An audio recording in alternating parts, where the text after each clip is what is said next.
আল্লাহ পাক রব্বুল আলামিন আমাদেরকে শুকর গুজার বান্দা এবং বান্দি হিসেবে কবুল ও মঞ্জুর করেন। আমরা সবাই বলি আমিন।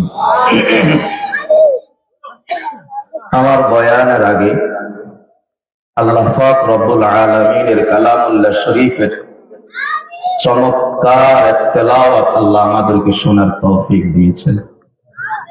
যিনি তেলাওয়াত করেছেন আল্লাহ তিনার গলাকে আরো সুন্দর করে দেন। আল্লাহ তিনার এই তেলাওয়াত গোটা দেশ ব্যাপী করে দেন। যার কাছে ন্যূনতম ঈমান আছে এই তেলাওয়াত তার কলিজায় আঘাত করে। কিন্তু আফসোস, আমরা তো কোরআন চিনিও না, বুঝিও না, এই জন্য এই তেলাওয়াতের কোনো তাসির আমাদের মধ্যে ফায়দা হয় না। যখন তেলাওয়াত শুরু হয় তখন আমি বাসা থেকে বের হই, স্টেজের দিকে আসব, কিন্তু তেলাওয়াত আমাকে এতটা পাগল বানিয়ে দিয়েছে, যেটা তো আল্লাহ তাআলার কালামের মুআজিজা। আল্লাহর কালাম এত সুন্দর, আল্লাহ জানি কত সুন্দর। তিলাওয়াতের পরে এমন একটি সঙ্গীত সে আমাদেরকে উপহার দিয়েছে, তার কণ্ঠে গাওয়া সঙ্গীত আমাদেরকে কবর বাড়িতে নিয়ে গেছে, কবরের কথা মনে করিয়ে দিয়েছে। আল্লাহ, কিন্তু আফসোস, এত সুন্দর সুরে সুললিত কণ্ঠে একটি কবরের গজল আমাদের সামনে পরিবেশিত হয়েছিল, কিন্তু উপস্থিতির হার এত বেশি একটা ছিল না। এর অর্থ হইল বান্দার দিল তো নষ্ট হয়ে আছে। এই নষ্ট দিলে এগুলি আসর করে না। এগুলির আসরের জন্য মুখলেস ইমানদার হইতে হয়, ঠিক না বেটি? আমি প্রায় সময় বলি, মুসলমান তো অগণিত আছে, হাজার হাজার নয়, লাখ ও কোটি কোটি মুসলমান আছে। যে কোটি কোটি মুসলমানের কাছে কি ঈমান আছে? ইসলাম আছে? আমাদের কাছে না ইসলাম আছে না ঈমান আছে। আমাদের কাছে ঈমানও নাই, ইসলামও নাই, এমনি আমরা মুসলমান। এক কথায় যদি বলি, গতকাল শুক্রবারে সুযোগ যদি হয় তো এক জুমা পড়ছে, আগামী শুক্রবারে আবার পড়ব। মাঝখানে আর কোন নামাজ নাই না? আছে। কিন্তু এক শ্রেণীর মানুষ তো এটাই করে, সপ্তাহে একদিন, মাসে 7 দিন 4 ওয়াক্ত নামাজ পড়ে। মাসে নামাজ হইল 120 ওয়াক্ত। কত ওয়াক্ত? না, 150 ওয়াক্ত। কত? 150 ওয়াক্ত নামাজের মধ্যেও পড়ে কয় ওয়াক্ত? বুঝেন নাই কথাটা? ও পড়ে কয় ওয়াক্ত? তো এবার আপনি বলেন, মুসলমান এটা সত্য, কিন্তু ইসলাম আছে তার কাছে? ঈমান আছে তার কাছে? আমগো দেশের বেটিরা হুজুর ঘুরে দেইলে এমন করে ঘন্টা টানে যায়। এই ঘন্টা কি সবসময় টানে না মাঝে মধ্যে টানে? তো মাঝে মধ্যে যে তারা ঘন্টা টানে, তাদের কাছে ইসলাম আছে নেই? না, আছে নেই। ইসলাম যাদের কাছে আছে তাদের কাছে আল্লাহর কোরআনের দাম আছে। যাদের কাছে ইসলাম নাই তাদের কাছে কোরআনের কোনো দাম নাই। এই জন্য কোরআন থেকে আয়াত দিয়ে যদি পানি পড়া দেয়, এই পানি পড়ার দাম নাই। দাম হইল ওই হিন্দু হেতে গাড়ি গুঁড়ি দিছে, হেতার দোয়ানে স্বর্ণ ইগিনটা হেতে সুবাই উঠাই দিছে। হানি ইগিন এই দেশের বেডিগো কাছে জমজমের কূপের পানির কোনো দাম বেশি। আমি সত্য কইছি না মিথ্যা কইছি? এই দেশের বেডিগো কাছে জমজমের পানির দাম নাই। এদের কাছে হিন্দুদের, আচ্ছা, হিন্দু ফাঁক না না ফাঁক? কুত্তা ফাঁক না না ফাঁক? মুসলমানের কাছে ইসলাম অনুযায়ী কুত্তা যেমন নাফাক, হিন্দু শরীরও এমন নাফাক। হিন্দু ভাইরা আপনারা রাগ করবেন না, মানে আমাদের কাছে, আমাদের ধর্ম অনুযায়ী, আমাদের শরীয়তের বিধান অনুযায়ী বেধর্মীদের শরীর নাফাক। বেধর্মীদের শরীর কি? নাফাক। কুকুরও নাফাক। তো বেধর্মীর শরীরের হাতে লাড়া পানি, এটা তো নাফাক। এটা কি? নাফাক। এই নাফাক পানি গিন আমগো দেশের বেডিগো কাছে এত দামি এত দামি এত দামি, জমজমের পানির কোনো দামে নাই। হাসানা মিশা বুঝেন না কথাটা? যে দেশের বেডিগো কাছে আর বেডাগো কাছে জমজমের পানির দাম নাই, হিন্দুগো আপেল লাড়া ছাড়া হানি গিনের এত দাম, এই দেশের মানুষের কাছে কোরআনের দাম কেমন হইব? কি দিয়ে হইব? বুঝেন না, এখনো বুঝেন না কথাটা? আচ্ছা, জমজমের পানির চাইতে দামি আর কোন পানি হইতে পারে? সারা দুনিয়ার মধ্যে যত পানি আছে সবচাইতে দামি পানি কোনটা? জমজমের পানির ইজ্জত হইল দাঁড়িয়ে পান করা। দাঁড়িয়ে কি করা? পান করা। এই দেশের মানুষের কাছে জমজমের পানির দাম নাই, দাম আছে হিন্দুদের লাড়া ছাড়া দেওয়া স্বর্ণের পানি গুলা। শুধু এত দাম নয়, এগুলার বোতলের মধ্যে সংরক্ষিত রাখে। বোতলের মধ্যে কি করে? সংরক্ষিত রাখে। নতুন দোকান উদ্বোধন করে পানি কিনছে নেই, সকালবেলা দোকান খুলি পানি কিনছি দেয়, সবজির বাগানে পানি কিনছি নেই, নতুন ঘরের কোলনা দিতে পানি কিন দেয়। যে দেশের বেডিগো কাছে আর বেডাগো কাছে জমজমের পানির দাম নাই, হিন্দুদের এই স্বর্ণের দোকানের স্বর্ণের রূপার পানিগুলার এত দাম, তারা আমরা কোরআন বুঝাইবেন কি দিই? কি দিয়ে বুঝাইবেন? কন্যা বুঝে না। মুসলমান গড় করে, মুসলমান কি করে? কন্যা গড় করে। তো গড়ের 4 কোণার 1 কোণারে কোলনা কয়। কি কয়? কোলনা কয়। তো যেদিন গড়ের কোলনা দিব, যাদের ঈমান আছে, যাদের কাছে আল্লাহ আছে, আল্লাহ রসুল আছে, যারা আল্লাহ আল্লাহ রসুলরে ভালোবাসে, এরা আল্লাহর কাছে একটু দোয়া করে। আল্লাহর কাছে একটু কি করে? দোয়া করে।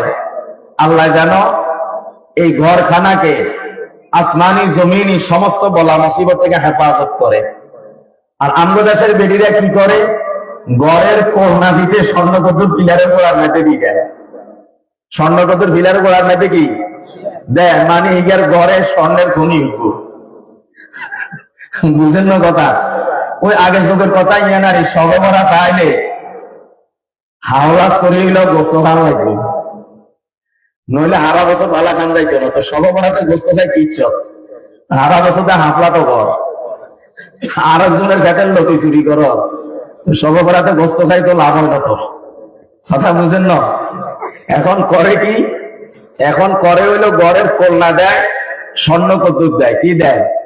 স্বর্ণ কদ্দুর দেয়। আবার বেডি কতগুণ আছে মুরুক্ষ পণ্ডিত, স্কুলে যায় না মাস্টার, স্কুলে পড়ালেখা করে না, এটার নাম দিয়েছে ওলাইনে দিয়া মাস্টার। এরকম আছে না? আসেনি? আমাদের দেশের মিস্ত্রি একজন আছে, এর নাম আবুল কালাম। কে উদয় দিছে? এটার নাম মালানা। এটার মালানা কোন ছাড়া কেউ চিনে না। মাদ্রাসার 20-22 বছর হইলাম, আমগরে মালানা কয় না। এই মিয়া মাদ্রাসাত মোটাও যায় না, এই মিয়ারে ব্যাকে কয় মালানা। কথা বুঝে আসেনি? এরপরে আর আমগো দেশে হিগার নাম হইলে রইস উদ্দিন, কোন গায়িকার নাম উঠে দিছে হাফেজ। এটা তো কোরআন শরীফ শুদ্ধ করি সূরা ফাতিহা হইতে পারে না, কিন্তু এটার নাম হাফেজ। আমগো দেশে কেন মেলা মাস্টার আছে। কথা বুঝে আসেনি? তো মহিলা কতগুণ আছে, মুরুক্ষ পণ্ডিত। ঘরের কোলনা দিব, গোড়া মরক জবা করি এখানে রক্ত দেয়, গোড়া মরক জবা করি এখানে কি দেয়? রক্ত দেয়। নিষেধ করলে তোরা বুঝদিন হয়ে গিন, এর আগে মুরব্বীরা করছে। ইব্রাহিম আলাইহিস সালাম হেমিয়ার আব্বারে কয়, আমনে এই সমস্ত মূর্তি টুর্তি কি ছাড়ে নাকি ভালো লাগে না, কিচ্ছেন এই সমস্ত বদমাইশি কিনলো আনেন, জিয়ানে যায় মূর্তি গিয়ে বগল তলে করিলে দৌড়ে। ইব্রাহিম আলাইহিস সালাম দেখতে পারে না, বাবারে বাবা নিষেধ করে। তো বাবারে একদিন জিজ্ঞাসা জিদ করি, আমরা আসলে এই সমস্ত হাগলামি কিন হাইসেন করি, কিচ্ছেন করে নাকি? তো বাপে জবাব দেয়, কোরআনে আল্লাহ এটা আমাদেরকে আবার ওয়াজ করে শুনাই দিছে।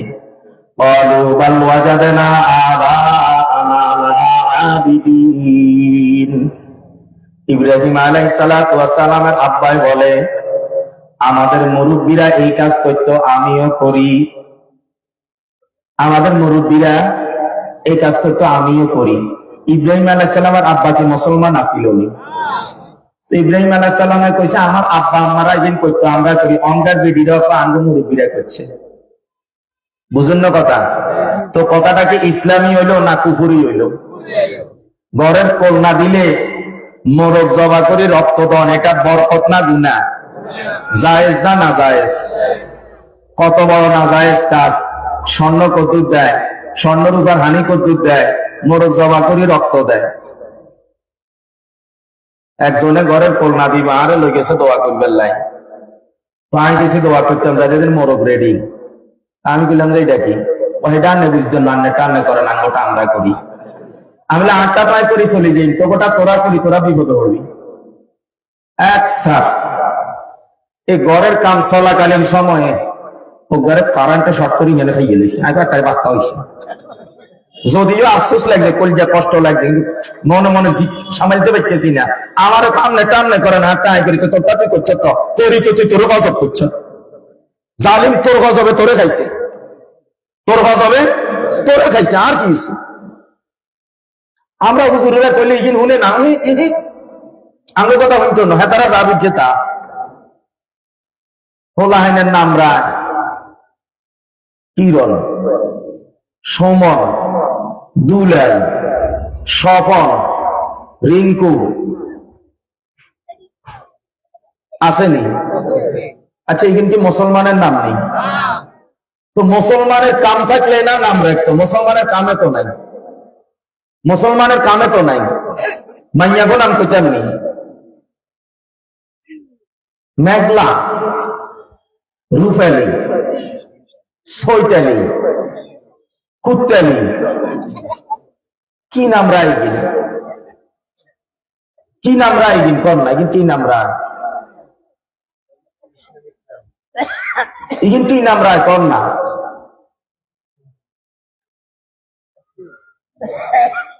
ইগিন হিন্দু নাম ননি। তো ইসলাম কই, মুসলমান কই? কর না, ইসলাম কই, মুসলমান কই? নাম রাখছে কুফুরি নাম, নাম রাখছে হিন্দু গো নাম, নাম রাখছে বেদিনের নাম। এরপরে আস্তে আস্তে এগারো বেদিন কেমনে বানাইবো এবার ট্রেনিং দেয়া, লাদা হলা, 1 বছরিয়া হলা, 2 বছরিয়া হলা, এগারো বেলে না করে দিবি, ঘন ঘন করি চুল ঘন হইব না। মাগো স্টাইল মারায়, এগারো সেলন তো আনে নেই, লাউয়া কাঠিন মারায়, বাদাইন্না কাঠিন মারায়। জন্ম নিছে আব্দুল্লাহর ঘরে, বানাইছে বাদাইন্না। চুল কাটে স্টাইল মারি, ইয়ান্দি হোসগা মারে, ইয়ান্দি হোসগা মারে। আগে দেখতাম যেগুনে মাটি কাটে সেগুনে খের কথায় দিন মাথার মধ্যে বেড়া বাঁধে, অন্ধার লাইন চুল দিয়ে বেড়া বাঁধি রাখছে, অগ্রিম মারি গেল। অগ্রিম কিয়া তোরে দেখতে কুত্তার তোলে খারাপ লাগে, তুই তোরে যা মনে কর কর, কথা কয় না? অগ্রিম মারি গেল, হিটা চুলের এরুম করে রাখছে। ছোটবেলায় আমরা কেন দেখতাম, কারো চুল খায় থাকলে হলো না, আরোগ্যার আরোগ্য করতো, কিরে তোর কি দেখছে নেই? আগরা নাকি কই নেই, মিয়া কই দিছি। আর অন হেগুনে এটারে এমনি করি ওসের দিকে উঠে দেয়, এটা কি? মুসলমান আছে, ইসলাম কই? ইসলাম কই? 2 বছরিয়া হলাইন ধরে সরু চুলের হলে টাল্টি বাল্টি করা। মদিনাওয়ালা নবী চুলের হলে টাল্টি বাল্টি করবেন কইছিনি? মদিনাওয়ালা নবী চুল কাটার নিয়ম বাতায় না, নখ কাটার নিয়ম বাতায় না, মোষ কাটার নিয়ম বাতায় না। তো কারে বাতাইছে? সীতারা নিলেনি, হরের চন্দ্রে, কারা বাতাইছে? তো মুসলমানে মানে না কা? কন্যা মুসলমানে মানে না কা? কি একদিন হিন্দি, কি একদিন হিন্দি এনে যদি হুন্দুতি সার কাপ গল হইতো জামাইজ গান্ধী তুই ইয়াদ করি থা কুত্তা শরম নাই? কি একদিন ছুটি গিন, কি একদিন ছুটি গিন, কথা কি গেছে বুঝছেননি?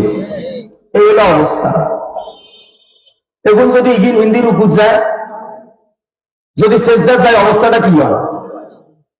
ইগিন হিন্দি যদি সেজদার যায়, ইগের অবস্থা কি হইব? কথা বল না। যায় সপ্তাহে একদিন, হিগের নাম রাখছে শুকুর আলী, শুক্রবার ছাড়া মসজিদে আইয়ে না। আরোগ্য আছে শুক্রবারও যাইতো সময় হয় না, খুব বেশি ব্যস্ত। হিগা মাঝে মধ্যে ঈদের নামাজ পড়ে, এটা হিগার নাম দিছে হিদু মিয়া। ইগা ঈদের নামাজ হয়, ইগার নাম ইদু মিয়া। আর ইগা শুক্রবার আইলে নামাজ হয়, ইগার নাম শুকুর আলী। একখান মুসল্লির অভাব আসেনি। এই হলো আমাদের ইসলাম, এই হলো আমাদের ইসলাম। আগে গরু ল্যাস লাগতো, ল্যাসে গরু দাঁড়ায়। আগে আমরা মুরব্বী করে চা দোয়ানে দিলে আমরা দৌড়ি হলাই যেতাম, আর হোলা দোয়ানে বলবে বেড়ি টানে। একবারে যখন দেখছি হিন্দি আছে, ওই আমরা বাজারে কিনতে না আসেন, আমরা মসজিদে না যাইবেন। দেখছেন ল্যাসে গরু দাঁড়ায় কেমনে? হুতে বাপেরে শাসন করে, হুতে আরেকজনের লগে ইয়ানে অযথা মারামারি করতে আছে, আরেকজনের অযথা অন্যায় বা বাদ তুলতে আছে। বাপে গেছে ডাক দিবেন লাই, বাপের সাইরানা দামা দানা হাতার উল্টারে বেজ্জতি করি, তুই কি এর বাপ হারিয়া তো। এইগুলো আমাদের অবস্থা। দোষ তো হলো আইনের নয়, দোষ তো এগুলো আঙ্গ। স্বীকার করলেও সত্য, ন করলেও সত্য। আয় আব্বা যদি হোলার সামনে বেড়ি নো টাইম তো হোলা কি বেড়ি টাইম তো নি। আয় আব্বা যদি হোলার সামনে দাঁড়ি নো চাইতাম, আর হোলা কি দাঁড়ি চাইত নি। আয় আব্বা যদি হোলার সামনে নামাজি হইতাম তো হোলা কি নামাজি হইত নি। আয় আব্বা যদি হোলার সামনে সুদখোর না হইতাম তো আর হোলা কি সুদে টিয়া খাইত নি। আয় আব্বা যদি ঘুষখোর না হইতাম তো আর হোলা কি ঘুষের টিয়া খাইত নি। আয় আব্বা যদি হারামখোর না হইতাম তো আর হোলা কি হারামের টাকা খাইত নি। ওই কথা হিয়ান, আব্বাও নামাজ পড়ে না, আম্মাও নামাজ পড়ে না, আম্মাও পর্দা করে না, মেয়েও পর্দা করে না। আব্বাও নামাজ পড়ে না, ছেলেও নামাজ পড়ে না। আব্বাও বিড়ি টানে, ছেলেও বিড়ি টানে। আব্বার মুখেও দাড়ি নাই, ছেলের মুখেও দাড়ি নাই। আব্বাই দাড়ি আছে সকালবেলা, ছেলে দাড়ি আছে বিকাল বেলা। সেলুনওয়ালা কয় সকালবেলা তোর আব্বারে শেভ করে দিছি, তুই আইস। আব্বাও আল্লাহরে মানে না, ছেলেও আল্লাহরে মানে না। আম্মাও আল্লাহরে মানে না, মেয়েও আল্লাহরে মানে না। আম্মাও গুনাহ করে, মেয়েও গুনাহ করে। আব্বাও গুনাহ করে, ছেলেও গুনাহ করে। আব্বা আম্মা গুনাহ ছাড়ে না, ছেলে মেয়েও গুনাহ ছাড়ে না। যে ঘরের মধ্যে গুনার কাজ বন্ধ হয় না, ওই ঘরের মধ্যে আল্লাহর রহমত কোনদিন আসে না। টাকা পয়সা ধন সম্পদ সব কিছু আছে, বাড়ি গাড়ি সব কিছু আছে। আব্বা কত কষ্ট করে বিদেশের বাড়িতে থাকে, তোমাদের সুখের জন্য আব্বার সব সুখ আব্বা বিসর্জন দিয়ে দিল। আব্বার কোনো ঈদ নাই, ঈদের আনন্দ নাই। আব্বার কোনো ওয়াজ মাহফিলে তোমাদের সঙ্গে একসাথে হওয়ারও কোনো আনন্দ নাই। আব্বা তোমাদের সঙ্গে নানার বাড়ি, কুকুর বাড়ি, খালার বাড়ি বেড়াইতেও পারে না, তোমাদের মতো ভালো করে খাইতেও পারে না। আব্বা নামের বৃক্ষটা এত কষ্ট করে বিদেশ করে তোমাদের জন্য টাকা পাঠায়। স্ত্রী হইল স্বামীর আমানতের খেয়ানতকারী। স্বামী এত কষ্ট করে টাকা পয়সা রুজি করে দেয়, সেই আমানতের খেয়ানত করে স্ত্রী রাস্তায় রাস্তায় ঘুরে বেড়ায়। স্বামী তার বিদেশে এত সুন্দর করে সাজো তার জন্যে। স্বামী তোমার দেশে নাই, এত সুন্দর করে তুমি কার জন্য সাজো, কারে দেখাইবার জন্য সাজো। স্বামী তোমার দেশে নাই, এত সুন্দর বোরকা তুমি কেন গায়ে দাও? স্বামী তোমার দেশে নাই, এত সুন্দর বোরকা গায়ে দিয়ে এত পারফিউম লাগায় রাস্তায় ঘুরু কেন? তুমি বাড়িতে বৈশা স্বামীর আমানতের খেয়ানত করো।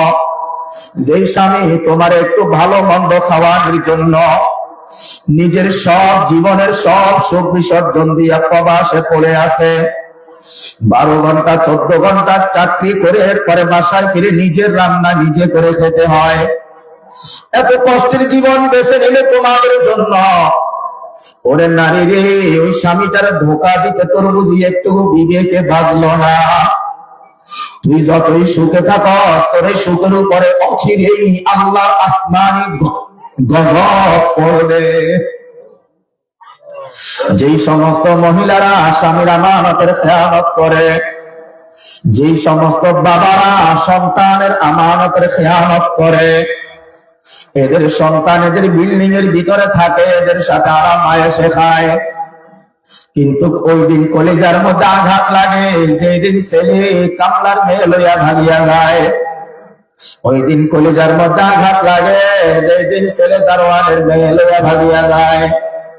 এখন আব্বাও কান্দে, আম্মাও কান্দে, যায় তো হুজুর তাবিজ দেন। আমার ছেলেটা অমুকের মেয়ে নিয়ে ভাগিয়া গেছে, মানিজ্য বুঝিয়া রইল না। আমি বলি ছেলেরে যদি আগে মানুষ বানাইতা, এমন অমানুষের মতো কাজ তো ছেলে করতো না। এটার তো মানুষ বানাও নাই, মানুষ রূপী জানোয়ার বানায়া ছাড়িয়া দিছ। এই জন্য জানোয়ারের মতো কাজ করছে, কান্দা কোনো লাভ নাই। অনেক পালকের দুলালিরা এমন আছে, বাবা মা এত সুন্দর আরাম আয়েশের মধ্যে, এত সুন্দর বিল্ডিং এর মধ্যে লালন পালন করলো, এত দামি স্কুলে পড়াইলো, এত দামি টিচারের কাছে প্রাইভেট পড়াইলো। ওই মেয়েটা দারোয়ানের ফোলার লগে ভাগিয়া যায়, গাড়ির ড্রাইভারের সাথে ভাগিয়া যায়, বাড়ির কেয়ারটেকার ফোলার সাথে ভাগিয়া যায়। এখন মাও কান্দে, বাবাও কান্দে, হুজুর আমার মেয়েটারে একটু ফিরাইতে হবে, যত টাকা লাগে দিতে রাজি আছি।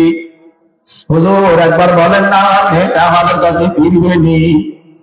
আবার থানায় বসে থাকে পুলিশ, বাবারে আমার মেয়েটার আমারে ফিরাইয়া দে। তোর মেয়ে তো নেটওয়ার্কের বাহিরে চলে গেছে, আর ফিরে পাবি না, যদিও পাস এটার ইনটেক পাবি না, এটারে আর আগের মতো পাবি না, এটা তছনছ হয়ে গেছে। কেন রে সন্তানকে এরকম অমানুষ বানাইলা? জন্ম তারিখের কেক কাটার সময় মনে ছিল না তুমি তোমার মেয়েটারে গজব বানাইয়া দিতেছ? হলুদ অনুষ্ঠানের পোশাক পরাই দেওয়ার সময় মনে ছিল না তুমি তোমার মেয়েটারে গজব করে দিতেছ?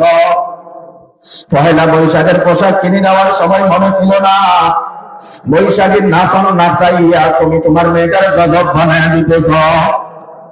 বেজাতিদের পোশাক খরিদ করে দেওয়ার সময় তোমার মাথায় ছিল না তুমি তোমার মেয়েটারে গজব বানাইয়া দিতেছ? তোমার ছেলেটারে মদিনাওয়ালার পোশাক না দিয়া মদিনাওয়ালার দুশ্মনের পোশাক তার শরীরের মধ্যে উঠাইয়া দিলা। তোমার ছেলের গায়ের জামার মধ্যে বাঘের ছবি, হরিণের ছবি, কচ্ছপের ছবি। একবারও চিন্তা করো না এই ছবি তো মুসলমানের পোশাকে থাকতে পারে না। আমরা আলেম ওলামারা যখন বাচ্চাদের জন্য পোশাক কিনতে বাজারে যাই, শুধুমাত্র ছবির কারণে 10টা দোকান ভাটকি ঘুরা লাগে। এমন কোন পোশাক নাই যে পোশাকের মধ্যে ছবি নাই। কমপক্ষে একটা কুত্তার ছবি দিয়া হইলেও বানায়, কারণ যারা এই পোশাক গুলা বানায় তারা আমাদের মাসআলা খুব ভালো করে জানে। মুসলমানের জামার মধ্যে যদি ছবি লাগাইয়া ঘরে ঢুকাইয়া দিতে পারি, ওর ঘরে আর রহমতের ফেরেশতা আসবে না। ওই ঘরের যেই দরজা দিয়া ছবি লইয়া তুমি ঢুকবা, পিছনের দরজা দিয়া রহমতের ফেরেশতা ভাগিয়া যাবে। একবারও চিন্তা করলা না এমন পোশাক সন্তানের গায়ে কেমনে দাও? একবারও চিন্তা করলা না তোমার ছেলে কার মতো করে চুল কাটে? একবারও চিন্তা করলা না তোমার ছেলে কার মতো করিয়া দাড়ি রাখে? একবারও চিন্তা করলা না তোমার ছেলে কি খাইয়া ঘরে ঢুকছে? একবারও চিন্তা করলা না তোরা তোমার ছেলে বাহিরে কি করে? ও মা, তুমি একবারও চিন্তা করো না তোমার মেয়ে 15 দিন পরে পরে কেন মেহেন্দি লাগায়? আগের যুগে দেখতাম কোরবানির ঈদ আর রমজানের ঈদে মেয়েরা খুশিতে মেহেন্দি লাগাইতো, গাছের পাতা মেহেন্দি। এখন তো আর মেহেন্দি গাছ নাই, এখন বাজারের মেহেন্দির অভাব নাই। মেয়েরা দেখবেন প্রতি 15 দিন 20 দিন পরে পরে মেহেন্দি লাগায়। কেন লাগায় জানেননি? কারণ ওর একটা মোবাইলের স্বামী আছে, এই জন্য লাগায়। অনেক মহিলারা এমন আছে দেখবে ঘন ঘন সাজিয়া সাজিয়া রাস্তায় বাইর হয় ডাক্তারের নাম দিয়া। কয়দিন পর পর বোরকার কালার ডিজাইন চেঞ্জ করে, কয়দিন পর পর হাতের মধ্যে মেহেন্দি লাগায়। এদের বাস্তব জীবনে একটা স্বামী আছে, ওই স্বামীটা প্রবাসে থাকে। এদের বাস্তব জীবনের বাস্তব স্বামীর প্রবাসে পালাইয়া এরা মোবাইলে আরেকটারে স্বামী বানায়। আছে না নাই? এরা মোবাইলে আরেকটারে স্বামী বানায়, আরেকটারে স্বামী বানাইয়া স্বামী সংসার সন্তান সবকিছু পালাইয়া কিছুদিন পরে খবর আসে অমুকের ছেলের বউকে খুঁজে পাওয়া যায় না, মোবাইল স্বামীর সাথে লাপাত্তা হয়ে গেছে। অনেক যুবক যুবতীরা এমন আছে যারা বাস্তব জীবনে বিবাহ করে নাই, মোবাইল জীবনে তার বউয়ের অভাব নাই। বাস্তব জীবনে বিবাহ হয় নাই, মোবাইল জীবনে স্বামীর অভাব নাই। এরাই দেখবেন চুল কাটে ঘন ঘন, এরাই দেখবেন ঘন ঘন চুলে স্টাইল মারে, বুঝবেন মোবাইলে বউয়ের অভাব নাই। এরাই মনে করে চুলের মধ্যে কাঠিন মারে, ব্লেডের পোস্ট মারে, এই দিক দিয়া মারে ওই দিক দিয়া মারে, বুঝবেন মোবাইলে বউয়ের অভাব নাই। যে সমস্ত মেয়েরা ঘন ঘন মেহেন্দি লাগায়, ঘন ঘন সাজগোজ করে, বেশি বেশি ক্রিম মাখে, বুঝবেন এর ভাইরাসে ধরছে। মোবাইলে স্বামী কয়েকটা আছে, একটা সকাল বেলার স্বামী, আরেকটা বিকাল বেলার স্বামী, আরেকটা রাত্রের বেলার স্বামী। সকাল বেলার স্বামীরে বলে বিকাল বেলা ফোন দিও না, আম্মু বাসায় থাকবে। বিকাল বেলার স্বামীরে বলে রাত্রে ফোন দিও না, ভাইয়া বাসায় থাকবে। রাত্রের বেলার স্বামীরে বলে সকাল বেলা ফোন দিও না, আব্বু দোকানে যাইতে দেরি করে। কিভাবে চলে কারবার দেখছেন নি? আপনার ঘরে থাকিয়া আপনার মেয়ে মোবাইলে 3টা স্বামী পরিচালনা করে, এবার আপনি কিছুই জানেন না। এই জন্য আমার প্রিয় বাবাজিরা, মুসলমান আছে ইসলাম নাই, ইসলামের 12টা মুসলমানের হাত ধরে বাজে।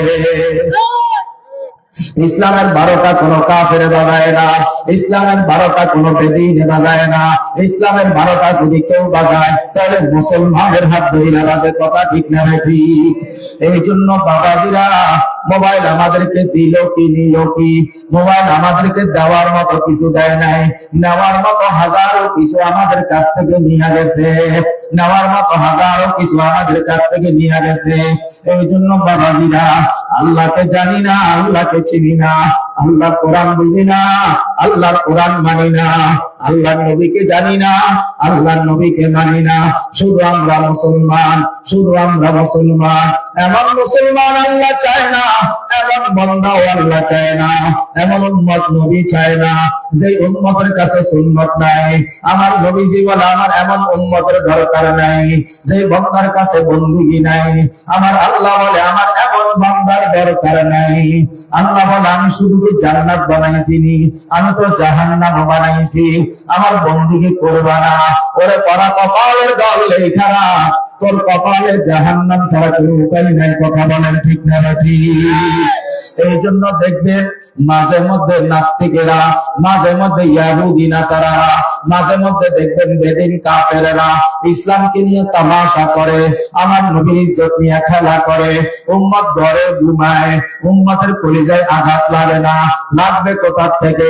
ওর কলিজায় তোর নবী নাই, ওর কলিজায় তোর আল্লাহ নাই। ওর কলিজায় যদি ওর আল্লাহ থাকতো, আমার কোরআন নিয়ে তামাশা করে, আমি আমার ঘরে শুয়ে থাকবো না, নিতে পারে না। কেউ আসুক বা না আসুক, আমি একাই ঝাঁপিয়ে পড়ব। আমার কোরআনের বিরুদ্ধে কেউ আঙ্গুল তুলবা, সেই আঙ্গুল কিন্তু তোমাকে আবার ফিরিয়ে বাঁকা করতে দেব না। আমার কোরআনের বিরুদ্ধে কথা বলবা, তোমার জবান স্পষ্ট আমি বন্ধ করে দিব, খোলা রাখতে দিব না। আমার নবীর ইজ্জত নিয়ে খেলবা, তোমার আমি জীবন থেকে সরাইয়া দেব, দুনিয়া থেকে সরাইয়া দেব। এমন বিপ্লবী চেতনার মানুষ এখন আর পাওয়া যায় না। পাওয়া যাবে কেমনে? ইমান তো নিবু নিবু অবস্থার মধ্যে আছে। কারণ সকাল থেকে সন্ধ্যা পর্যন্ত নেকি হয় 10টা, গুনাহ হয় 100টা। 100 গুনাহ দিয়া 10 নেকির লগে কেমনে পাল্লা দিবি? বৃদ্ধ বয়সেও গুনাহ থেকে বাঁচে না। 60 বছর বয়স হয়ে গেছে, এখনো গুনাহ থেকে বাঁচতে পারে না। 70 বছর বয়স হয়ে গেছে, এখনো গুনাহ থেকে বাঁচতে পারে না। গত কয়েকদিন আগে আমি ফেনী গেছিলাম, ফেনী যাওয়ার পরে একটা চায়ের দোকানে গেলাম, 1 কাপ চা খাবো অথবা ফিলিপ পান খাবো। যারা দেখে এক বৃদ্ধ দাদা, চাচাও বললে ভুল হবে, জেদাও বললে ভুল হবে, এক বৃদ্ধ দাদা দোকানে বসে আছে, বৈশা বৈশা বিড়ি টানে। আমি তো বুঝি নাই ব্যাপার কি, চাচা এরকম চেহারা লুকায় কেন, চাচা এরকম নিচের দিকে ঝুঁকে আছে কেন? মনে মনে সন্দেহ করলাম, মনে হয় চাচা 2 নাম্বার কামটা করে। ওইটা বুঝতে দেই নাই, জিজ্ঞাসা করি দাদা আপনার বাড়ি কোথায়? তো আমার বাড়ি এখানে। আমি বললাম দাদা আপনি কি করেন? বলে আমি বৃদ্ধ মানুষ, বাড়িতে থাকি, মাঝে মধ্যে নাতিরে সময় দিই। আমি বললাম যে দাদা আপনার বয়স কত? আমার তো ওইভাবে হিসাব নাই, হইব 85 বছর। কত বছর? 85 বছর। আল্লাহ তোমার হায়াত দিল বিড়ি খাওয়ার জন্য। আফসোস লাগে না, দুঃখ লাগে না, দুঃখ লাগে না, আফসোস লাগে না। আল্লাহ তোমার 70 বছর হায়াত দিছে গুনাহ করার জন্য। আল্লাহ তোমার 80 বছর হায়াত দিছে গুনাহ করার জন্য। এত বয়স হয়ে গেছে, এখনো গুনাহ ছাড়তে পারে না। চোখেও গুনাহ ছাড়ে না, মুখেও গুনাহ ছাড়ে না, কানেও গুনাহ ছাড়ে না, হাতেও গুনাহ ছাড়ে না, পায়েও গুনাহ ছাড়ে না, পারলে লজ্জাস্থানের গুনাহ ছাড়তো না, মেশিন দুর্বল হয়ে গেছে এই জন্য সেইটা পারে না, না হয় সেটাও আগের মতো চালায় যাইতো। কথা বলেন ঠিক না ঠিক? এই যদি হয় আমাদের জীবন, এই যদি হয় আমাদের চরিত্র, বলার কিছু নাই, করার কিছু নাই, শুধু আফসোস আফসোস করা ছাড়া আমাদের কিছু নাই। যেহেতু বাবা মা মাদ্রাসায় পড়াইছি, বাধ্য হয়ে মানুষের জানাজা পড়াইতে, কিন্তু মনের মাঝে মধ্যে জিজ্ঞাসা করি, এই যে জানাজাটা পড়াইলাম, এই যে লোকটারে বিদায় দিলাম, এটা জান্নাতি না জাহান্নামী? জীবনে কত জানাজা করলাম, কত জানাজার ইমামতি করলাম, মনের জিজ্ঞাসা করি, জীবনে 5টা মানুষ এমন পাইলাম না যার জানাজার ইমামতি আমি করলাম। আমি মনের জিজ্ঞাসা করি, জান্নাতি না জাহান্নামী? আল্লাহ ওয়ালা না আল্লাহর দুশমন? যখন তার যোগ বিয়োগ তালাশ করি, তখন মনের মধ্যে মনে হয় জান্নাতি ব্যক্তির জানাজা মনে হয় পড়াই নাই, এটা মনে হয় জাহান্নামের দাবি আসামি, এটা মনে হয় জাহান্নামের দাবি আসামি। থানার মধ্যে যাইয়া দেখবেন একটা বোর্ড আছে, ওই বোর্ডের মধ্যে উপজেলার মধ্যে কতগুলা সন্ত্রাসী আছে, কতগুলা মারার মামলা, গ্রেফতারি ওয়ারেন্ট জারি আসামি আছে, এদের ছবি সহ একটা লিস্টি দেওয়া থাকে। আল্লাহু আকবার, আল্লাহু আকবার। ফেরেশতাদের কাছেও আমাদের একটা লিস্টি আছে, ওই লিস্টিটা আমার নাম কি জান্নাতীদের মধ্যে না জাহান্নামীদের মধ্যে? আমি তো কিছুই জানি না, আমি তো কিছুই জানি না। এই জন্য বাবা গো, আমার না বাবা নাই, আমি না বাবার বাবা করে ডাকতে পারি না। আজ থেকে 5-6 বছর আগেও মাহফিল শেষ করে বাড়ি না যাওয়া পর্যন্ত আব্বা ঘুমাইতেন না, কিন্তু লাইট জ্বালাইতেন না বকা দিন। ওই জন্য রুমের মধ্যে বসে থাকতেন, জিকির করতেন, যতক্ষণ পর্যন্ত গাড়ির আওয়াজ না পাইতেন ততক্ষণ পর্যন্ত আব্বা ঘুমাইতেন না। এখন যে মাহফিল শেষ করি বাড়ি দেয়, এখন তো আর আব্বা নামের বৃক্ষটা দেয়। এখন জিন্দা আব্বারে দেখি না, গেটে দিয়ে ঢুকতেই বাম হাতে পড়ে আব্বার কবর, আব্বা তাকে আছে কবরে থেকে। এখন আব্বারে সালাম দেয়, আল্লাহ আব্বা জবাব দেয় না। ও বাবাজিরা, আমার না বাবা নেই, আপনারা আমার বাবার মতো। আপনাদেরকে বিনয়ের সাথে হাত জোর করে অনুরোধ করিয়া বলিয়া গেলাম, প্রয়োজন আমি আপনার পায়ে হাত দিব, অনুরোধ করিয়া বলিয়া গেলাম, গুনাহ ছেড়ে দেন গো আব্বা, গুনাহ ছেড়ে দেন, গুনাহ ছেড়ে দেন গো আব্বা, গুনাহ ছেড়ে দেন। চোখেও আর গুনাহ করবো না, জবানেও আর গুনাহ করবো না, কানেও আর গুনাহ করবো না, হাত দিয়েও আর গুনাহ করবো না, পা দিয়েও আর গুনাহ করবো না। কেমনে গুনাহ করে মানুষ, কেমনে গুনাহ করে আমার বুঝে আসে না। এই জবান দিয়ে কেমনে নাপাক কথা বলে, এই জবান দিয়ে কেমনে নাজায়েজ কথা বলে, এই মুখ দিয়ে কেমনে হারাম কথা বের হয়। যে মুখ দিয়া ফজরেও বলি আল্লাহু আকবার, যে মুখ দিয়া যোহরেও বলি আল্লাহু আকবার, যে মুখ দিয়া আসরেও বলি আল্লাহু আকবার, যে মুখ দিয়া মাগরিবেও বলি আল্লাহু আকবার, যে মুখ দিয়া এশার নামাজেও বলি আল্লাহু আকবার, যে মুখে আমার মাওলার নাম নেই, যে মুখ দিয়া আমার মাওলার কোরআনের তেলাওয়াত করি, ওই মুখ দিয়া কেমনে নাপাক কথা আসে, ওই মুখ দিয়া কেমনে নাপাক কথা বলে।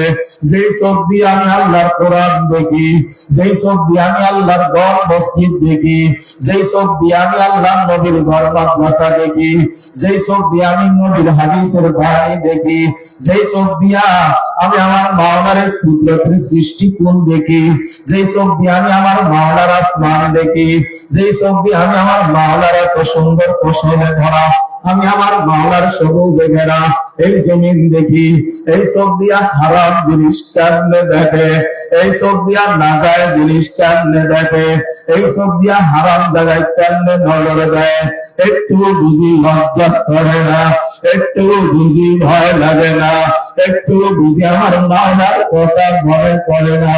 মনে পড়বে কেমনে?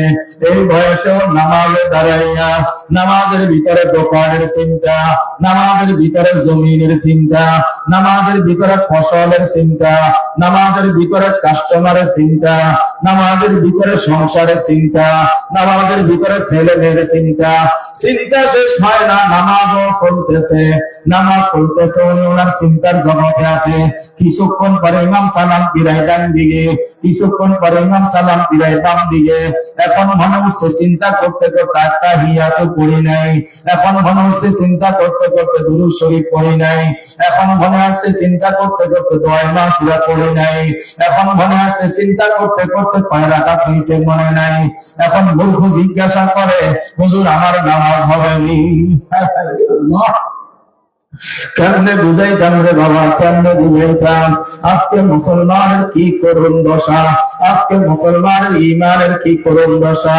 মানুষ যখন অসুস্থ হয়ে যায়, যখন প্রাথমিক ডাক্তার দেখায়, রোগ ভালো হয় না, এরপরে উপজেলা স্বাস্থ্য কমপ্লেক্সে যায়, রোগ ভালো হয় না, এরপরে জেলা সদরে যায়, রোগ ভালো হয় না, এরপরে জেলা বড় ডাক্তার কোনটা ঢাকা থেকে আসে শুক্রবারে আসবে সিরিয়াল দেয়, জুমা বাদ দিয়া ডাক্তার দেখায়, জুমা বাদ দিয়া ডাক্তারের কাছে দৌড়ায়, এত বড় ডাক্তার দেখাইও রোগ ভালো হয় না, এবার বলে ঢাকায় ট্রান্সফার করো, ঢাকায় ডাক্তার দেখাইও লাভ হয় না, এবার বলে কি করবা, বলে অপারেশন করো, অপারেশন করার পরে অবস্থা ভালো না, আজরাইল তারে টানতেছে, এখন বলে আইসিইউ তে ঢুকাও, আইসিইউ তে ঢুকায় এখন বাড়িতেও হু হু করে কান্দে, গাড়িতেও কান্দে, ছেলেও কান্দে, মেয়েও কান্দে, স্ত্রীও কান্দে, সবাই কান্দে। আমি বলি একটা রোগীর জন্য এতজন কান্দ, এই রোগীটা যদি জান্নাতে যায় না জাহান্নামে যায়, এই খবরটা যদি জানতাম ও জাহান্নামে যাবে, তখন কি তুমি কান্দানি? যার জন্য কান্দ তার ঈমান তো আরো 10 বছর আগে ফেরেশতারা আইসিইউ তে রাখছে, তার ঈমানের অবস্থা তো 10 বছর থেকে নিবু, এই তো প্রস্রাব করে পানি দিত না, যার জন্য কান্দ তার মুখে তো দাঁড়িয়ে নাই, যার জন্য কান্দ সে তো নামাজে পড়তো না, যার জন্য কান্দ সে তো পাক পবিত্র চিনত না, এত কান্দা কান্দ কেন? সে এখন আইসিইউ তে এই জন্য কান্দ। একবার 10 বছর আগ থেকে চিন্তা করো নাই, তারপর একটা ঈমান দিছে, ওই ঈমানটা যে 10 বছর আগ থেকে ফেরেশতারা আইসিইউ তে রাখছে, কারণ ওর ঈমানের অবস্থাটা 12টা বাজায়া দিছে। আল্লাহ জানে মজলিসের মধ্যে আমরা যারা আছি, আমাদের ঈমান কি আমাদের সাথে আছে না আইসিইউ তে আছে? না, আমার ঈমান আইসিইউ ফেল মারছে। এই জন্য আপনাদেরকে বলি, রোগী আইসিইউ তে এই জন্য চিন্তা করেন, আমার ঈমানও কি আইসিইউ তে কিনা এটা চিন্তা করেন না। আমার ঈমানের অবস্থা কি, আমার ঈমানের অবস্থা কি? এই জায়গার মধ্যে বসে আছেন, এখন চিন্তা করেন, আমি যদি এখন এই মুহূর্তে এই মজলিসে বৈঠক এই মাহফিলে মারা যাই, আমার ঠিকানাটা কোথায় হবে হিসাবটা নিলেন। কে বলতে পারবেন হুজুর আমি জান্নাতি হব? কেউ কি বলতে পারবেন? তার মানে বোঝা গেল যে আমি এখনো পর্যন্ত নিশ্চিত না আমি জান্নাতি না জাহান্নামী। তবে গুনাহ যেই হারে বাড়ছে এই হারে বোঝা যায় জান্নাত স্বপ্ন দেখতে পারি যাওয়া, কিন্তু যাইতে পারবো নিশ্চয়তা দিতে পারি না। তবে জাহান্নাম আমি স্বপ্ন দেখি না, তবে জাহান্নাম ছাড়া কোনো উপায় আমার হবে না। কথা ঠিক না ঠিক? এই জন্য বাবাজিরা অনুরোধ করি বললাম, অনুরোধ করি বললাম, পায়ে হাত রেখে বললাম, ও যুবক ভাইরা, আমি তোমার মতো যুবক, তোমার হাতে হাত রেখে বললাম, ও পর্দার আড়ালের আম্মা জানেরা, তোমাদের হাতে ধরি পায়ে ধরি বললাম, তোমাদের হাতে ধরি পায়ে ধরি বললাম, গুনাহ ওই পরিমাণ করো যেই পরিমাণ শাস্তি ভোগ করতে পারবা, এর চাইতে বেশি গুনাহ কেউ করিও না, এর চাইতে বেশি গুনাহ কেউ করিও না। ও বাবা গো, ও বাবা গো, এই হাত লইয়া একদিন কবরে যাব, এই চোখ লইয়া একদিন কবরে যাব, এই জবান লইয়া একদিন কবরে যাব। আমি না পান খাইছি, দাঁতের ময়লা হয়ে গেছে, দাঁতের ব্রাশ দিয়া ময়লা দূর করলাম, আমার না চেহারার মধ্যে বালু পড়ছে, আমি না ফেস ওয়াশ দিয়া মুখ দিয়া বালু দূর করে দিলাম, আমার শরীরেও না ময়লা, আমি সাবান দিয়া সাফ করে নিলাম, আমার কাপড়েও না ময়লা, আমি সাবান দিয়া সাফ করে নিলাম। ও আব্বা গো বলেন না, আমার চোখে যে গুনার ময়লা লেগে আছে, কোন ক্রিম দিয়া দূর করবেন আব্বা?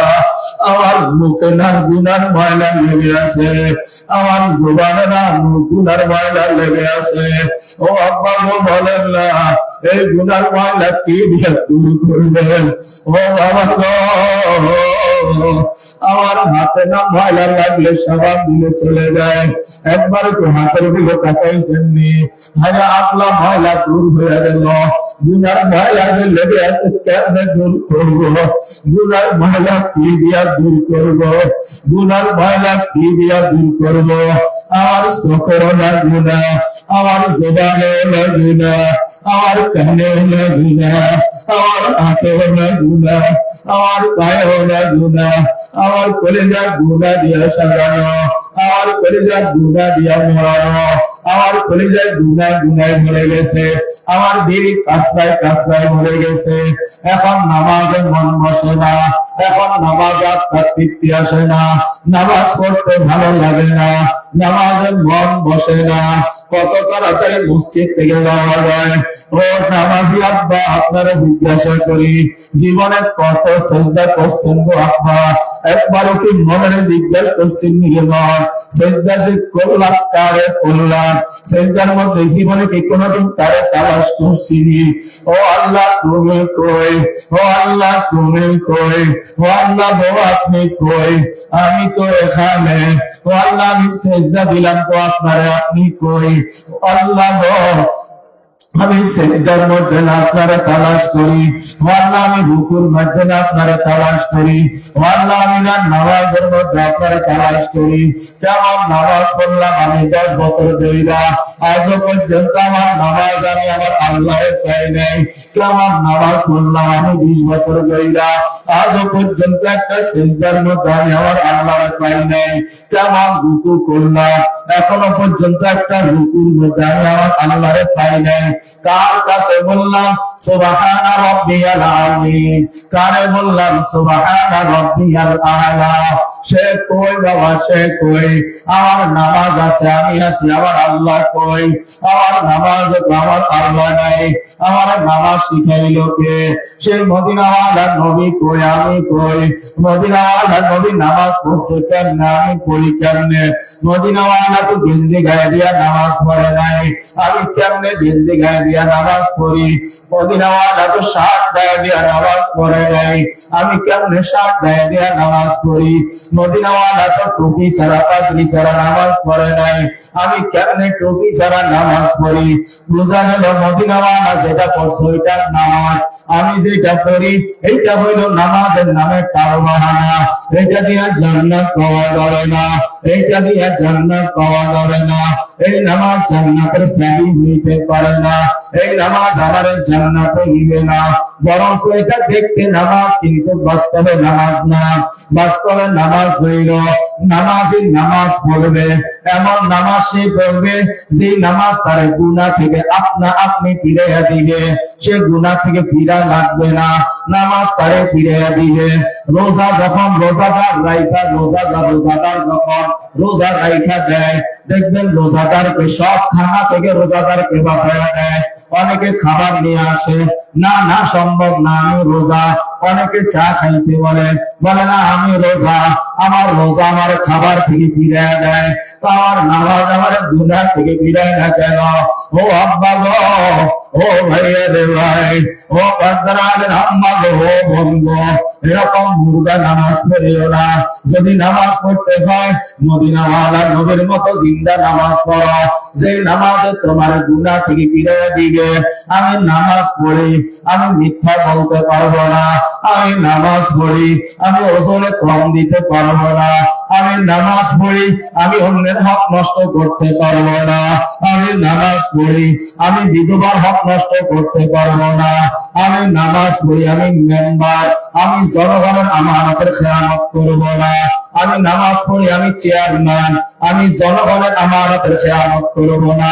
চেয়ারম্যান নামাজ পড়ে, মেম্বার নামাজ পড়ে, যদি তার নামাজে তারে গম ছুরি থেকে ফিরাইতে না পারে, তাহলে সে নামাজ পড়ে আপনার ভোট পাওয়ার আশায়, আপনার থেকে জনপ্রিয়তা পাওয়ার আশায়।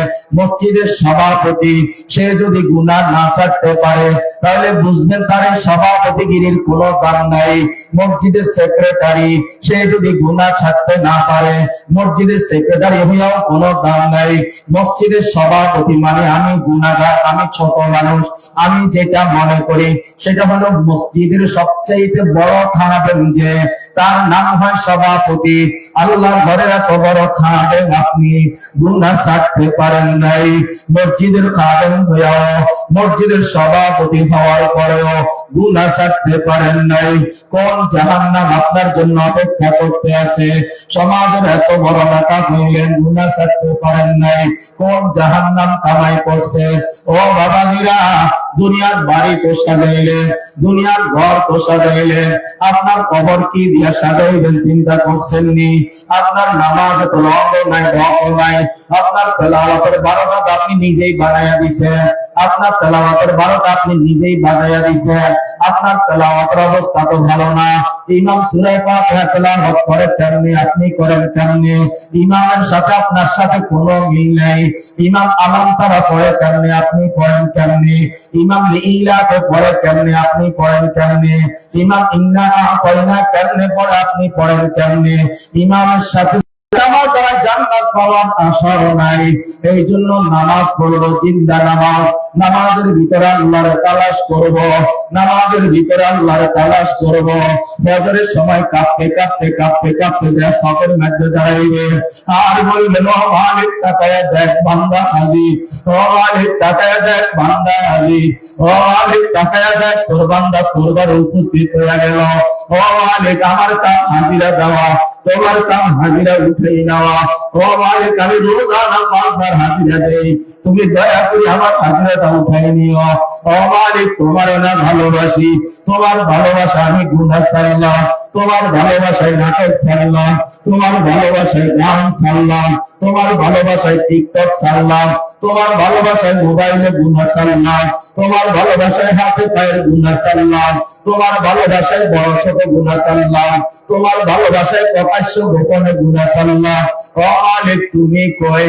মালিকের তালাশ করেন, মালিকের তালাশ করেন, দেখবেন আমার মালিকের পায়া যাবেন, দেখবেন আমার মালিকের পায়া যাবেন। আল্লাহু আকবার, আল্লাহু আকবার। আমার মাওলা এমন এক মাওলা যে আমার মাওলার তালাশ করে সে পায়া যায়, যে আমার মাওলার ডাকার মতো ডাক মারে সে পায়া যায়, যে আমার মাওলার গোলামির মতো গোলামি করে সে আমার মাওলারে পায়া যায়। কিছু মানুষ আছে যদি বলে তোমার 1 লক্ষ টাকা দিব দাড়ি রেখে দাও, দেখবে কোন ব্যক্তির জায়গা যদি বলেন তোমার 5 লক্ষ টাকা দিব দাড়িগুলা ফেলে দাও, ও বলবে তুই আমার জীবন নিয়ে নিতে পারস, আমি আমার দাড়ি পালাইতে পারবো না। কারণ এক একটা দাড়ির মধ্যে 70টা ফেরেশতা, এক একটা দাড়ির মধ্যে 70টা ফেরেশতা, এতগুলা ফেরেশতা আমার দাড়ির মধ্যে আছে। আমি যদি দাড়িগুলা ফালাইয়া দেই ফেরেশতাগুলা ঝুলে থাকে, ঝুলে ঝুলে ঝুলে ঝুলে ঝুলে ঝুলে এরা আমার জন্য আল্লাহর কাছে বদদোয়া করে। যারা দাড়ি ফালাইয়া দেয় এরা যখন নামাজের মধ্যে দাঁড়ায়, নামাজ চলাকালীন সময় দাড়ি চাচার গুনাহ বন্ধ হয় না, ওখানে দাড়ি চাচার গুনাহ লেখা হয়। নামাজের সিজদার মধ্যে আছেন, ওই সিজদার মধ্যেও আপনি দাড়ি চাচ্ছেন, দাড়ি চাচার গুনাহ লেখা আছে। ও আব্বা, ও ভাইয়া, নামাজের মধ্যে দাঁড়ায় গুনাহ থেকে বাঁচতে পারলাম না, এই জীবন তো আমি চাই না, এই জীবন তো আমি চাই না। এই জন্য আপনাদেরকে বিনয়ের সাথে অনুরোধ করলাম, গুনাহ তো আমার সামনে আছে, গুনাহ আমার পিছনে আছে, গুনাহ আমার ডাইনে, গুনাহ আমার বামে, গুনাহ আমার সামনে, গুনাহ আমার পিছনে, গুনাহ আমার উপরে, গুনাহ আমার নিচে। আমি মাঝখানে গুনাহ থেকে বাঁচবো, আমি মাঝখানে গুনাহ থেকে বাঁচবো। কেমনে বাঁচবেন আমি জানি না, আমি শুধু জানি এখান থেকে গুনাহ থেকে আমাকে বাঁচতেই হবে। ওরা গুনাহ করে করুক, আমি গুনাহ করব না। আমি গুনাহ ছাড়লাম জান্নাতে যাওয়ার জন্য, আমি গুনাহ ছাড়লাম জান্নাতে যাওয়ার জন্য। কোন চোখ দিয়া গুনাহ করব? এই চোখ দিয়া তো আমি আমার রবকে দেখবো, স্বপ্ন দেখি, আমি আমার আল্লাহরে দেখবো, স্বপ্ন দেখি। যেই চোখ দিয়া আল্লাহরে দেখবো ওই চোখকে গুনাহগার বানাইতে পারবো না। আমি আমার নবীরে না দেখি নাই, দেখার বড় ইচ্ছা জাগে। যেই চোখ দিয়া নবীরে দেখবো ওই চোখ দিয়ে আমি গুনাহ করব না, ওই চোখ দিয়ে আমি গুনাহ করব না। যেই চোখ দিয়ে আমি মদিনাওয়ালা নবীরে দেখব, ওই চোখ দিয়ে আমি গুনাহ করব না, ওই চোখ দিয়ে আমি গুনাহ করব না। আমি আমার নবীরে দেখি নাই, না দেখিয়া এত ভালোবাসা। আমি আমার নবীরে দেখি নাই, না দেখিয়া নবীর এত মহাব্বত। যদি আমি আমার নবীরে দেখতাম, জানি কেমন হইতো। যদি আমার নবীর আমি একবার দেখতাম, জানি আমার কাছে কেমন লাগতো। যদি আমার নবীর আমি একবার দেখতাম, আমার মনটা না কত খুশি হইতো, আমার জীবনটা না ধন্য হয়ে যাইত। ও আল্লাহ, ও আল্লাহ, আমি না তোমারে দেখি নাই, না দেখিয়া তোমারে ভয় করি। ও আল্লাহ, তোমারে না দেখি নাই, না দেখিয়া তোমার জাহান্নামকে ভয় করি। ও আল্লাহ, তোমারে না দেখি নাই, না দেখিয়া তোমার জাহান্নামের আযাবকে ভয় করি। ও আল্লাহ, তোমার আমি দেখি নাই, না দেখি আল্লাহ তোমার আমি এত ভয় করি। ও আল্লাহ, তোমার আমি দেখি নাই, না দেখিয়া তোমার এত ভালোবাসি। যদি একবার তোমার দেখতাম, যদি একবার তোমার দেখতাম, ও আল্লাহ, তোমার দেখবো বলেই তো চোখ দিয়া গুনাহ করি না। ও আল্লাহ, তোমার দেখবো অপেক্ষায় তো চোখ দিয়া গুনাহ করি না। ও আল্লাহ, ও আল্লাহ, তোমার দেখার অপেক্ষায় আছি। ও মদিনাওয়ালা নবী গো, ও মদিনাওয়ালা নবী গো, আপনারে দেখি নাই, না দেখিয়া জীবনের চাইতে বেশি ভালোবাসি। ও আল্লাহ, আপনি একবার তাকায়া দেখেন না, আপনার এই বান্দা আপনারে কতটা ভালোবাসে। এই বান্দার কলিজা আপনার প্রেম দিয়া সাজানো, বান্দার কলিজা আপনার ভালোবাসা দিয়া মোড়ানো। ও আল্লাহ, ও আল্লাহ, আপনার বান্দার দিলের মধ্যে আপনার ভালোবাসা। ও আল্লাহ, আপনার বান্দার দিলের মধ্যে আপনার মহব্বত। এই জন্য বাবাজিরা, এই জন্য বাবাজিরা, দুনিয়ার ঘর সাজাইও না, কবরের ঘরটা সাজাও গো বাবা। দুনিয়ার ঘরে তুমি বাতি না দিলে অনেকে বাতি দিতে আনবে, তোমার কবরে তুমি বাতি না দিলে কে দিবে? ও বাবা গো, তোমার কবরে কে বাতি জ্বালাবে? ও বাবা গো, তোমার কবরে তোমার কে সাথী হবে? ও বাবা, একটু কবরের কথা চিন্তা করেন না গো বাবা। বাড়িতে যে খাটটাতে ঘুমান, খাটটা না অনেক দামি, অনেক সুন্দর, ওই খাটের মধ্যে ঘুমান। আরেকটা খাট আছে মসজিদের বারান্দার মধ্যে। বাড়ি যাওয়ার আগে খাটটার একবার হাত দিয়ে বইলেন, আর বইলেন তুই কোন দিন আমার বাড়ি যাবি, কোন দিন আমি তোর মধ্যে বলবো, আমি কি সেই যোগ্যতা অর্জন করতে পারছি কিনা? ও বাবা, মসজিদের খাটটার মধ্যে একবার তাকাও না গো বাবা। কোন দিন আমি এই খাটের মধ্যে উঠবো, কোন দিন আমার এই খাটের মধ্যে শোয়াইবে, কোন দিন আমার কাপড়ের ভিতরে পেঁচাইয়া পালাইবে? ও বাবা, জীবনে কত মানুষের জানাজা করলে, আরেকটা জানাজা এলাকার মধ্যে হবে। সেই জানাজাটা যদি আমার হয়, না জানি কোন দোকানের কোন তাকের মধ্যে আমার কাপড়ের কাপড় রেডি হয়ে রয়েছে, কোন দোকানে কোন তাকের মধ্যে আমার গোসলের সাবানটা রেডি হয়ে গেছে। না জানি আগামীকাল কবরে আমার নাম মসজিদের মাইকে এলান হয়ে যায়, আবু সুফিয়ান নামের এই হুজুরটা দুনিয়া থেকে চিরতরে বিদায় হয়ে গেল। আব্দুল্লাহ নামের, আব্দুল করিম নামের এই লোক, অথবা আব্দুর রহমান নামের এই লোক গতকাল রাত 2টার সময় দুনিয়ার মায়া ত্যাগ করে না ফেরার দেশে চলে গেল। ও বাবা বীরা, দুনিয়ার মানুষ কত সুন্দর ঘর বানায়, ঘরের মধ্যে একটা বিড়াল ঢুকার জায়গা নাই, একটা ইঁদুর ঢুকার জায়গা নাই। তুমি এত সুন্দর ঘর বানাইলা, তোমার ঘরে বিড়াল ঢুকতে পারে না, ইঁদুর ঢুকতে পারে না। মনে রাখবা, মনে রাখবা, মনে রাখবা, তুমি ঘর যত রকমের বানাও, আজরাইল ঢুকতে তোমার দরজা জানালার দরকার।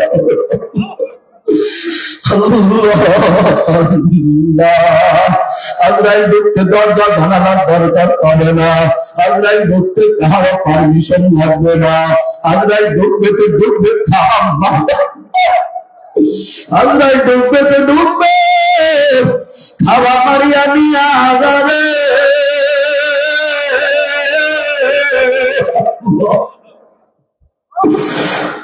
আল্লাহ আল্লাহ আল্লাহ আল্লাহ। এই জন্য বাবাকে অনুরোধ করিয়া বললাম আমার কথাটা একটু রাইখে বাড়ি যাওয়ার সময় মসজিদের বারান্দার খাটটার দিকে একবার তাকাইবেন। আপনিও না এই খাটের একদিন যাত্রী হবে, আপনিও না এই গাড়িতে একদিন চড়বে।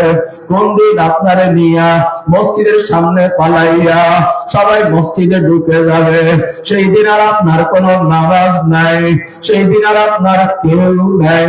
কোন ঘর বানাইলেন, নিঃশ্বাসটা বাহির হইতে দেরি আপনার খাট থেকে আপনার নামায়া পালাইয়ে আপনার মাটিতে শোয়া দিবে।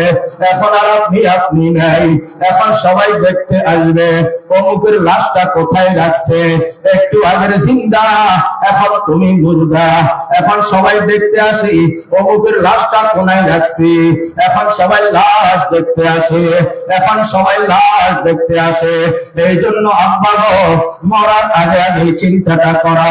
আজকে রাত্রে যদি পয়সা থাকেন বাড়ি যান, বাড়ি যাইয়া শুয়া শুয়া একটু চিন্তা করবেন আপনার জীবনের গুনার কথা, আপনার জীবনের নেকেল আমলের কথা। যদি দেখেন আপনার গুনাহ বেশি নেকি কম, তাহলে তো বুঝতে পারবেন আপনিও ধরা খেয়া যাবেন। আমার মাওলার কাছে একটু মাফ চান না, আমার মাওলার কাছে একটু তওবা করেন না, আমার মাওলার কাছে নিজের একটু রুজু করে দেন, আমার মাওলার কাছে একটু ফিরে আসেন। ও মালিক, ও মালিক, পুলিশ তো আসামি ধরার জন্য আসামির বাড়ি যায়। ও আল্লাহ গো, আমি না আপনার দরবারের আসামি, আল্লাহ আমারে ধরতে হবে না। আল্লাহ আমি না হাজির হয়ে গেছি, আল্লাহ আমি না হাজির হয়ে গেছি, আল্লাহ আমি না হাজির হয়ে গেছি। আল্লাহ আমার হাতে না গুনাহ, আল্লাহ আমার পায়ে না গুনাহ, আল্লাহ আমার চোখে না গুনাহ, আল্লাহ আমার জবানে না গুনাহ। আল্লাহ আমি না গুনাহগুলা দূর করতে পারি না। আল্লাহ আপনি ছাড়া না কেউ নাই, আল্লাহ আপনি ছাড়া না কেউ নাই। আল্লাহ গো, আসামি হাজির, আল্লাহ আসামি হাজির গো আল্লাহ। আল্লাহ আপনি মাফ কইরা দেন। আমার আল্লাহর চাইতে দয়ালু আর কেউ না, আমার আল্লাহর চাইতে দয়ালু আর কেউ না। আমার আল্লাহ যদি রাগ করত, আমার আল্লাহ যদি গোসা করত, আপনি যে আল্লাহরে 50 বছর মানেন নাই, আমার আল্লাহ যদি রাগ করত, এই 50 বছর আপনারে কে বাঁচাইয়া রাখতো? আমার আল্লাহ যদি আপনার সাথে রাগ করত, এত গুনাহ করে রাত্রে ঘুমাইতে গেলে আমার মাওলা ছাড়া আপনার এত গুনাহ করার পরেও আমার মাওলা রিজিক বন্ধ করে না। আমার মাওলা অপেক্ষায় আছে কোন দিন আমার বান্দা আমার কাছে ফিরে আসবে। আমি না আমার বান্দারে মাফ করার জন্য তৈরি, আমি আমার বান্দারে মাফ করার জন্য রেডি। আয় আয় আয়, এ আমার নাফরমান বান্দা বান্দি আয়, আমি আল্লাহ করে মাফ করে দিব। কত গুনাহ করছে আমি আল্লাহ মাফ করে দিব। 50 বছরের গুনাহ এক তওবায় মাফ হয়ে যায়, 60 বছরের গুনাহ এক তওবায় মাফ হয়ে যায়। আমার মাওলা পিছিলা জিন্দেগীর সব গুনাহ মাফ করিয়া দিবে। আমার মাওলার কাছে চাইতে দেরি, আমার মাওলা মাফ করতে দেরি করে না। আমার মাওলার কাছে মাফ চান গো বাবা, আমার মাওলার কাছে মাফ চান, আমার মাওলাই মাফ করে দিবে। আমার মাওলা যদি মাফ করে দেয়, হাতে আর গুনাহ থাকবে না, চোখে আর গুনাহ থাকবে না, কলিজায় আর গুনাহ থাকবে না। সব ময়লা দূর হয়ে যাবে, সব ময়লা দূর হয়ে যাবে, সব ময়লা কাচরা দূর হয়ে যাবে। আপনি আল্লাহর ওলি হয়ে যাবে। যদি আল্লাহরে মানার মতো মানতে হয়, 1 নাম্বার চোখের হেফাজত করবেন। আল্লাহরে যদি মানার মতো মানতে হয়, 2 নাম্বারে জবানের হেফাজত করবেন। আমার আল্লাহরে যদি মানতে মন চায়, 3 নাম্বারে কানের হেফাজত করবেন। আমার আল্লাহরে যদি মানতে মন চায়, 4 নাম্বারে পেটের হেফাজত করবেন। এই পেটের মধ্যে কোনো হারাম খাবার ঢুকাবেন না। আমার আল্লাহরে যদি মানার মতো মানতে মন চায়, 5 নাম্বারে লজ্জাস্থানের হেফাজত করবেন। এই 5 হেফাজত যার হয়ে যাবে, তার ঈমানের হেফাজত হয়ে যাবে, যার ঈমানের হেফাজত হয়ে যাবে, তার আমলের হেফাজত হয়ে যাবে, যার আমলের হেফাজত হয়ে যাবে, সে আমার আল্লাহর নিঃসন্দেহভাবে একজন ওলি আল্লাহ হয়ে যাবে। যে আল্লাহর ওলি হয়ে যাবে, নিঃসন্দেহভাবে সে জান্নাতুল ফেরদাউসের স্থায়ী বাসিন্দা হয়ে যাবে। এই জন্য বাবাজিরা এই 5 হেফাজত করবেন। এই জন্য আমার আম্মা জানেরা এই 5 জিনিসের হেফাজত করবেন। চোখের গুনাহ থেকে ফিরিয়ে দেন, জবানের গুনাহ থেকে ফিরিয়ে দেন, কানের গুনাহ থেকে ফিরিয়ে দেন, তাহলে দেখবেন সব কিছু ঠিকঠাক হয়ে যাবে। এই জন্য বাবাজিরা আজকে বাড়ি যাবেন, বাড়ি যাওয়ার পরে কথাগুলো বারবার মনে করার চেষ্টা করবেন। এই কথাগুলো বারবার মনে করার চেষ্টা করবেন। আল্লাহর নামে কসম খেয়ে একটা কথা বলিয়া যাই, শুনে যা। আল্লাহর কসম, আল্লাহর কসম, আল্লাহর কসম, আমাদের না গুনাহ করতে মন চায়, গুনার মজা কিন্তু আমরাও বুঝি। গুনাহ করতে আমাদেরও মন চায়, আমাদের হাতে গুনাহ করতে মন চায়, আমাদের চোখে গুনাহ করতে মন চায়। আল্লাহর কসম, আল্লাহর কসম, চোখ দিয়ে আমার মাওলারে দেখবে প্রতিজ্ঞা করেছি, এই জন্য চোখ দিয়ে গুনাহ করবো না। এই চোখ দিয়ে মদিনাওয়ালা নবীরে দেখবো প্রতিজ্ঞা করেছি, এই জন্য চোখ দিয়ে গুনাহ করবো না। চোখে যদি গুনাহ থেকে বাঁচাইতে হয়, তাহলে জবানে গুনাহ থেকে বাঁচাইতে হবে, কানে গুনাহ থেকে বাঁচাইতে হবে।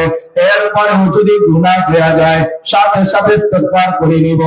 এরপরেও যদি গুনাহ দেয়া যায়, সাথে সাথে ইস্তেগফার করে নিব। তবে আল্লাহ আমাকে আপনাকে মাফ করিয়া দিবেন। কথা ঠিক না ঠিক? এই জন্য তওবা করবেন কিনা, তওবা করতে চান কিনা? কারা কারা গুনাহ থেকে তওবা করতে চান একটু আল্লাহর হাতটা জাগায়া দেখান। ও আল্লাহ, ও আল্লাহ, আমার কাজ হলো বান্দারে তোমার দরজা পর্যন্ত নিয়ে যাওয়া। আল্লাহ তোমার কাজ তুমি করো। আল্লাহ গো, আমার কাজ আমি করলাম গো আল্লাহ। ও আল্লাহ, আমার কাজ আমি করলাম। ও আল্লাহ, আমার কাজ আমি করলাম গো আল্লাহ। ও আল্লাহ, আপনার কাজ আপনি করেন। যারা হাত তুলছেন গো আল্লাহ, 2 হাত উঠাইয়া দেখাইছেন গো আল্লাহ, এই মুহূর্তে সবার গুনাহগুলা আল্লাহ আপনি মাফ করে দেন। এই মুহূর্তে সবার গুনাহগুলা আল্লাহ আপনি মাফ করে দেন। আল্লাহ গুনার সাগর হইতে পারে, আল্লাহ গুনার পাহাড় হইতে পারে, কিন্তু গুনার পাহাড় আপনার রহমতের পাহাড়ের চাইতে বড় না। আপনার রহমতের তুলনায় এটা কিছুই না। আল্লাহ যত গুনাহ থাকুক না কেন, আল্লাহ সব গুনাহগুলো আল্লাহ আপনি মাফ করে দেন। ও বাবাজিরা, ও বাবাজিরা, একটা মসজিদ এবং যুব সমাজ এলাকাবাসীর উদ্যোগে মাহফিল, আমি আপনাদেরকে ধন্যবাদ জানাই, আমি আপনাদেরকে মোবারকবাদ জানাই যে আপনারা এত সুন্দর একটা মাহফিলের আয়োজন করেছেন, আপনারা এত সুন্দর একটা জান্নাতের বাগান তৈরি করছেন, আপনারা এত সুন্দর একটা উম্মতের মিলন মেলা করেছেন, আপনারা এত সুন্দর একটা আয়োজন করেছেন। আপনাদের আয়োজনে কোটি কোটি নেকি হয়ে যায়, আপনাদের আয়োজনে কোটি কোটি নেকি হইতেছে, আপনাদের আয়োজনে আল্লাহর রহমত ও তাআলা জান্নাতে বর্ষণ হইতেছে। আল্লাহর কসম, এই মাহফিলের উসিলায় আল্লাহ এই এলাকার যত মুর্দারা কবরে আছে, আল্লাহ তাদের কবরে হাদিয়াগুলো পৌঁছে দাও। আল্লাহ তাদের কবরগুলো নাজাতের ব্যবস্থা করে দাও। আল্লাহ তাদের কবরগুলো জান্নাতের টুকরা বানায়া দাও। ও বাবাজিরা, বাইতুল মামুর মসজিদ আল্লাহর ঘর, আল্লাহর ঘরের উদ্যোগে মাহফিল, আল্লাহর ঘরের উদ্যোগে মাহফিল, এটা বড় নেয়ামতের কথা, এটা বড় খুশির কথা। কিন্তু এই খুশির কথার সাথে আরেকটা খুশি হবে তখন যখন আমরা সবাই ওয়াদা করব, আমরা সবাই রোজানা 5 বার আল্লাহর ঘরে হাজিরা দিব। কারা কারা 5 ওয়াক্ত নামাজ পড়বো? কারা কারা একটু ওয়াদা করেন গো বাবা, একটু ওয়াদা করেন। ও আল্লাহ, আপনার বান্দারা ওয়াদা করছে 5 ওয়াক্ত নামাজ আপনার ঘরে এসে পড়বে। আল্লাহ নফসের ধোঁকা থেকে আল্লাহ এদেরকে হেফাজত করিয়ে সবাই বলেন আমিন। ও বাবাজিরা, এই মসজিদ আল্লাহর ঘর, এই ঘর যে নির্মাণ করে তার চাইতে দামি কে হতে পারে? এই ঘরের কাজে যে সহযোগিতা করে তার চাইতে দামি কে হতে পারে? এই ঘরে রোজানা 5 বার যে হাজিরা দিতে পারে তার চাইতে দামি কে হতে পারে? এই জন্য আমার বাবাজিরা, আল্লাহর ঘরের উদ্যোগে মাহফিল, আল্লাহর ঘরের জন্য আপনাদের কাছে একটু সহযোগিতা চাই, আপনাদের কাছে একটু সহযোগিতা চাই।